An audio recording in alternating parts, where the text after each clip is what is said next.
Cup کپی بدن پہ، دانت کھٹ کھٹ کھٹ کر رہے ہیں۔ آدمی سردی سے بچنے کے لیے لکڑیوں کو اکٹھا کر کے لکڑی میں آگ لگائے اور وہ دہکنے لگے، اس کے بدن میں حدت اور گرمی آئے اور ایک سر چڑھا، من چلا، ہاتھ میں بالٹی لیے، بالٹی میں پانی ڈالے ہوئے آ کے آگ کو بجھا دیا۔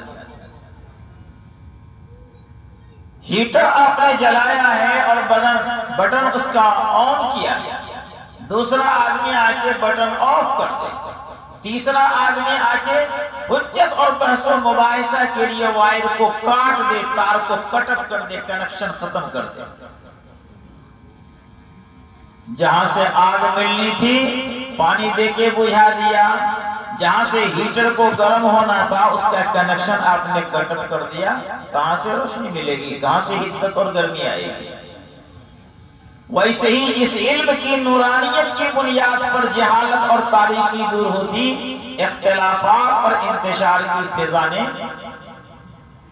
اس چراغ کو بجھا دیا۔ ماحول میں جہالت کیسے دور ہوگی؟ جب روشنی ہی نہیں تو تاریکی میں لوگ چپلا کھاتے رہیں گے۔ بڑوں کی بات بڑی ہوتی ہے۔ حضرت امام شافعی رحمۃ اللہ علیہ کو کون نہیں جانتا، ان کی بات ہے، میری بات نہیں ہے۔ اپنے امام کی تو بات مانیے، اختلافات سے بچیے، لوگوں کے کمزور پہلوؤں کو اچھالنے کی کوشش مت کیجیے۔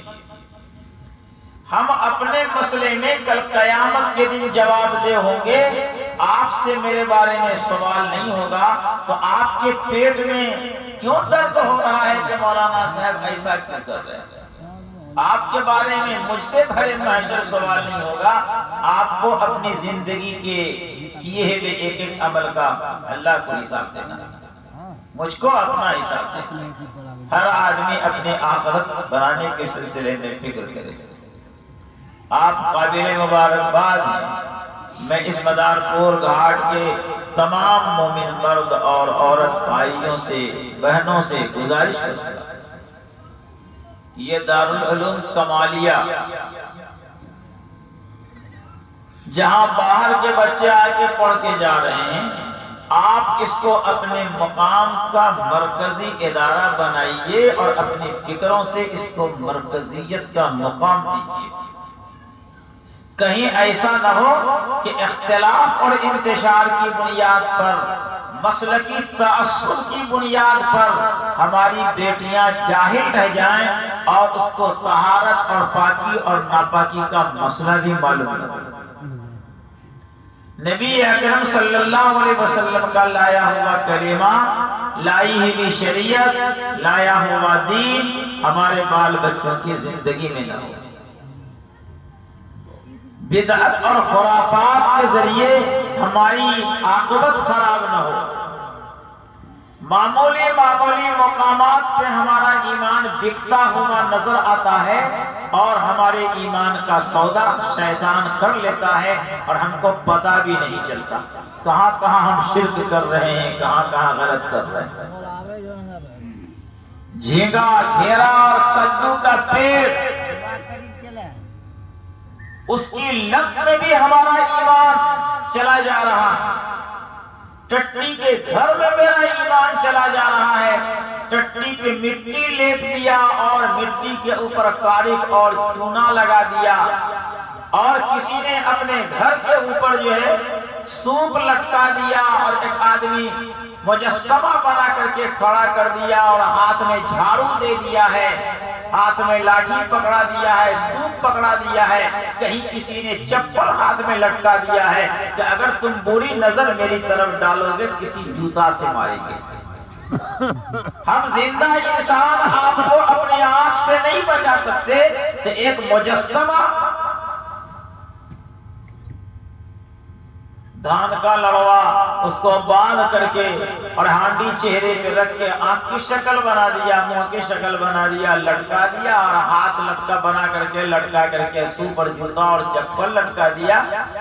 جو اپنے کھڑے ہونے میں بننے میں محتاج ہے ہم زندوں کا، بھلا وہ کیا دوسرے کی نظر سے اس کو روک سکتا ہے؟ کدو کے پیڑ پہ لٹکے ہوئے ہوتے ہیں۔ یہ جہالت کب دور ہوگی؟ میں نے جوان جوان بچیوں کو دیکھا ہے اور جوان جوان لڑکوں کو دیکھا ہے۔ میرا 27واں سال پورنیہ میں گزر رہا ہے۔ ہاسپٹل گراؤنڈ کے اندر جو عیدگاہ ہے جہاں پورنیہ کی کریم اور وی آئی پی لوگ عیدین کی نماز ادا کرتے، وہاں میں نماز پڑھایا کرتا۔ میں نے وہاں پہ مسلمان نوجوان کو دیکھا کہ 10 ہاتھ کی انگلی ہے اور ان انگلیوں کے اوپر التا لگا کر کے عید کی نماز پڑھنے آئے۔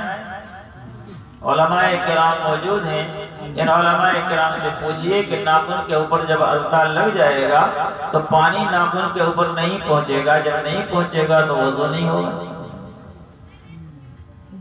سسرال جانے والی بچیوں کو بس پہ میں نے چلتے ہوئے دیکھا ہے، وہ سسرال جا رہی ہیں، نئی نویلی ہیں، پیر کے ناخن التا سے بھرا ہوا ہے، ہاتھ کے ناخن التا سے پھٹا ہوا ہے۔ جب وہ اپنے شوہر کے گلے لگے گی اور اپنے شوہر کے بازو اور پہلو میں سوئے گی اور انسانی زندگی بسانے کے تعلق سے اس زواجی زندگی کو پرسکون بنانے کی طرف سے جب وہ جنسی تسکین کے لیے ایک دوسرے کا استعمال کریں گے اور صبح نہانے کی ضرورت پڑے گی تو معلوم ہوا کہ اس کے ناخن پہ التا پڑا ہوا ہے۔ 100 مرتبہ بھی سمندر اور ندی نالے میں ہچکولا کھائے ڈبوئے وہ پاک نہیں ہوگی۔ علماء سے پوچھئے آخر ان مسئلوں کو ہماری بچیاں ہماری بیٹیاں کہاں جانیں گی؟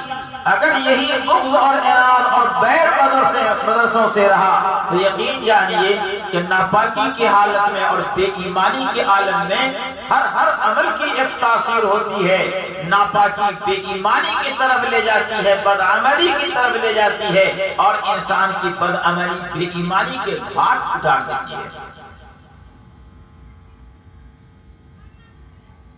میرے بھائیوں بزرگوں دوستو، مولانا مختار صاحب قاسمی قابل مبارکباد ہیں اور ان کے ساتھ جو ان کا مدرسہ چلنے چلانے کے سلسلے میں جو ان کا چھوٹا بڑا عملہ ہے سب قابل مبارکباد ہیں، مبارکباد کے مستحق ہیں۔ انگلیاں تو یوں اٹھ جاتی ہیں،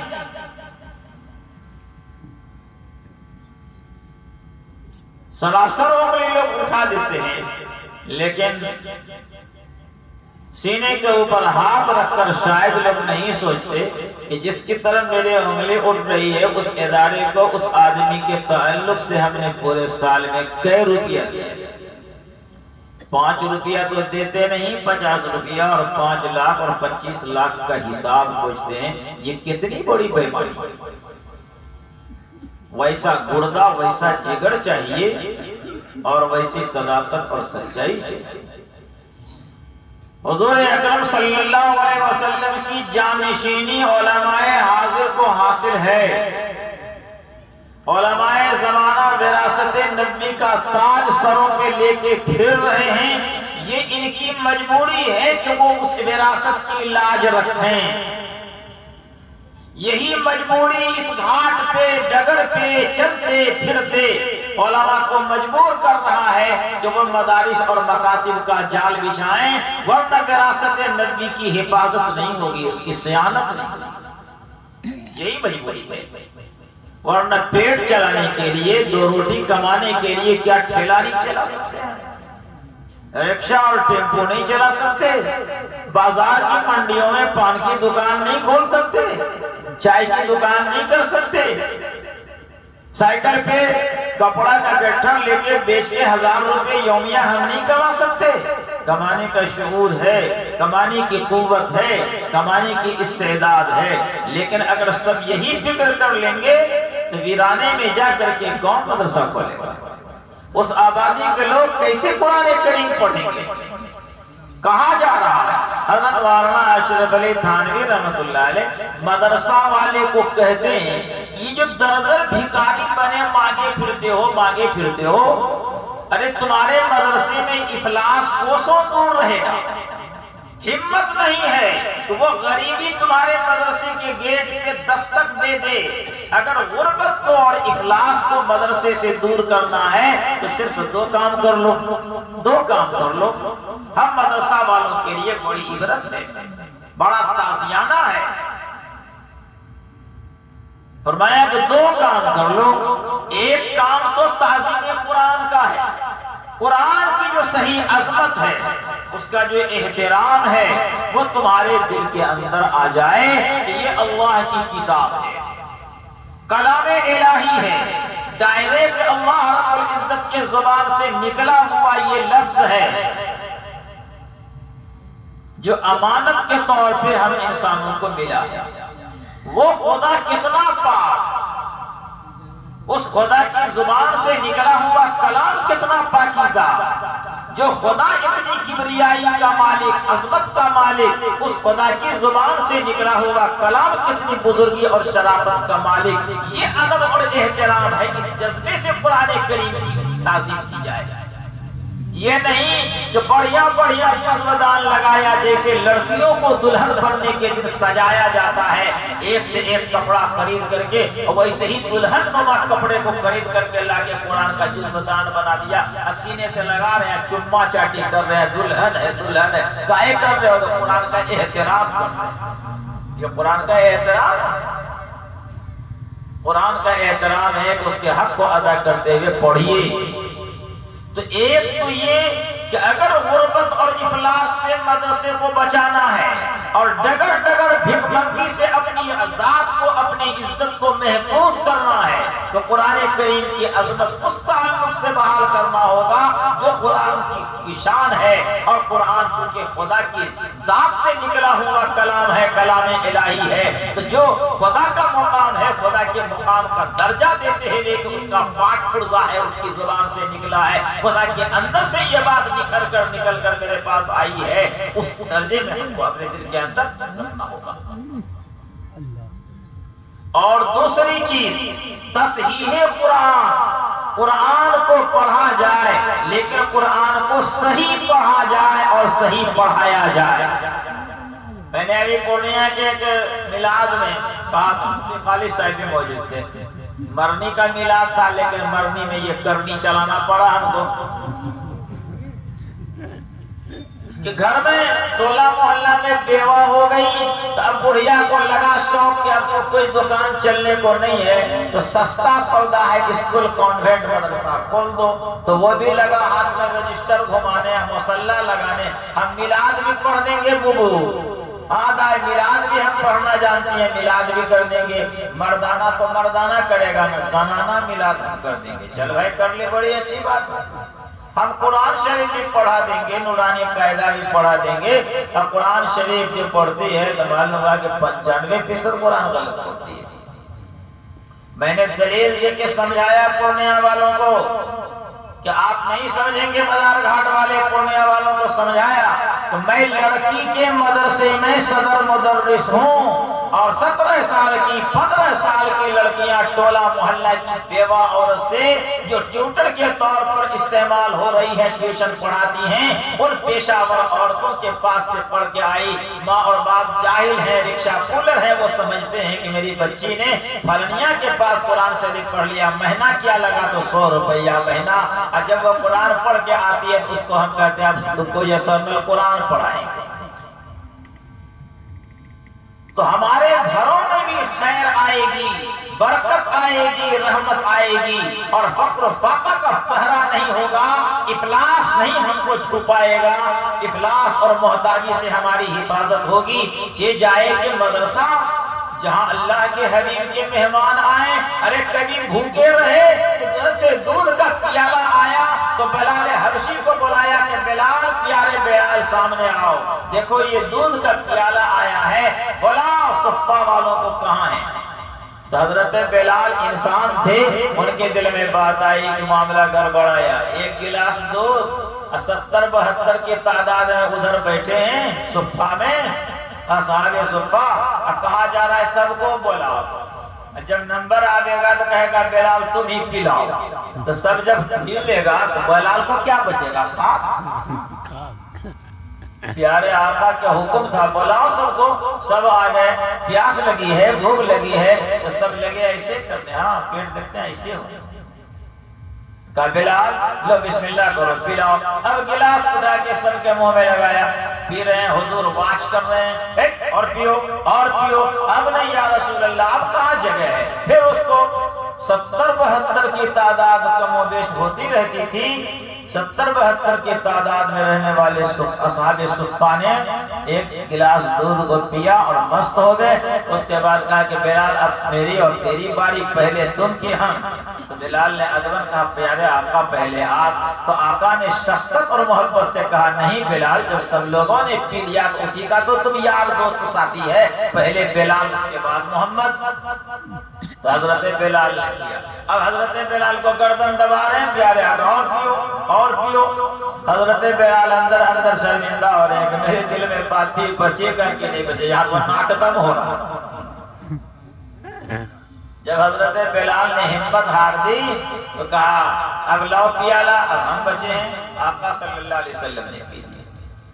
تو اگر اس برکت کا مظاہرہ کرنا ہے تو تصحیح قرآن کر لیجئے، خود صحیح قرآن پڑھیے، نہیں پڑھتے ہیں صحیح پڑھنے پڑھانے کی جگہ میں جا کے قرآن صحیح کر لیجئے، اور قرآن کی جو عظمت ہے اس کا جو احترام ہے آپ اپنے گھروں میں آپ کر لیجئے، مدرسہ والے مدرسے میں کر لیں۔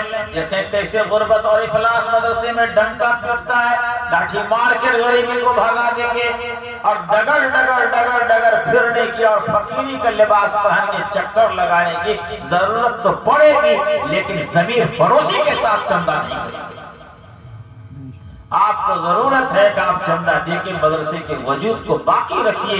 علماء کی ذمہ داری ہے کہ اس کا صحیح ریٹرن آپ کو ملے۔ یہ دو حفاظ کرام آپ کو ریٹرن، یہ ایک دن کی محنت نہیں ہے، برسہ برس کی محنت ہے، یہ علماء کی ٹیم ایک دن کی محنت نہیں ہے۔ یہی چھوٹے چھوٹے مدرسے پڑھا کر کے دارالافتاء کا مفتی آپ کو دیتا ہے، دارالقضاء کا قاضی اور حاکم اور جج آپ کو دیتا ہے، مسجد کے منبر و محراب میں تراویح پڑھانے والا حافظ قرآن دیتا ہے، اور مدارس کے میں علماء دیتا ہے، اور جلسوں کے اسٹیج کو نکھارنے والا اور پیغام حق دینے والا علماء اور خطبہ دیتا ہے۔ یہ مدرسوں کا ہے۔ اس لیے میرے بھائیوں بزرگوں دوستوں ماں اور بہنوں، آپ نے اپنے کوکھ سے جن بچوں کو جنم دیا ہے آپ عزم اور ارادہ ٹھوس رکھیے کہ ہم اپنے بچے کو حافظ قرآن بنائیں گے۔ اگر نہیں بنا سکتے تو جہاں کہیں فیکٹری اس کی ہے، یہ فیکٹری مدرسے ہیں، آپ اپنا جزئی حصہ دے کر کے آپ اس کے ثواب میں شامل اور شریک ہو جائیے۔ ادارے کو زندہ رکھیے، اگر ادارے کا وجود باقی ہے تو آپ کو اس کا فیض ملے گا، اس کی برکتیں اور رحمتیں ملیں گی۔ میں زیادہ بول گیا، بیمار آدمی ہوں، طبیعت اچھی نہیں رہتی، میں نے کہا تھا کہ 11 بجے تک مجھ کو چھوڑ دیجئے گا، انہوں نے حامی بڑی تھی مختار صاحب نے، اور اسی وعدے کی بنیاد پر میں آیا تھا کہ 11 بجے تک چھٹی ہو جائے گی تو 12:30 تک پہنچ جائیں گے، لیکن تاخیر در تاخیر ہوتی چلی گئی۔ بہرحال جو کچھ بھی ہونا تھا وہ ہوا، سب اپنے وقت پہ ہوتا ہے، کوئی گلہ اور شکوہ نہیں، جو کرنا تھا وہ کہہ دیا منہ پہ۔ آپ حضرات قابل مبارکباد ہیں کہ اس ویرانے میں جہاں آدمی کم ہیں لیکن آپ کا جگر بہت مضبوط ہے کہ دارالعلوم کمالیہ کی محبت کو اپنے سینے میں بسا کے رکھا، اور اسی عقیدت اور محبت سے بینر تلے آپ بیٹھے ہیں۔ اللہ آپ کی حاضری کو قبول فرمائے، آپ کی نسلوں کو اللہ تعالیٰ دین پر استقامت نصیب فرمائے۔ اس جلسے کے ظاہری اور اس کے باطنی برکات سے پورے علاقے اور خاص طور سے مدار پور گھاٹ کے لوگوں کے دلوں میں، مردوں کے دلوں میں، عورتوں کے دلوں میں، بہنوں کے دلوں میں آپ سے انسیت اور محبت کی فضا اور اس کی لہر پیدا فرمائے۔ علماء کرام کی حاضری ہے، بڑے بڑے جید علماء یہاں پہ ہیں، ان کے بیانات ہوں گے، کیا ترتیب ہے وہ جانیں گے ناظران صاحب۔ میں آپ سے جدا ہوتا ہوں، وآخر دعوانا ان الحمدللہ رب العالمین۔ بھائی دوستو ماشاءاللہ بہت ہی زوردار اور بنیادی خطاب ابھی آپ نے سنا دوستو۔ یقیناً کہنا چاہیے کہ آپ کے دل کی کڑی کھل گئی ہوگی اور آپ کو اچھی طرح سمجھ میں آ گیا ہوگا کہ تعلیم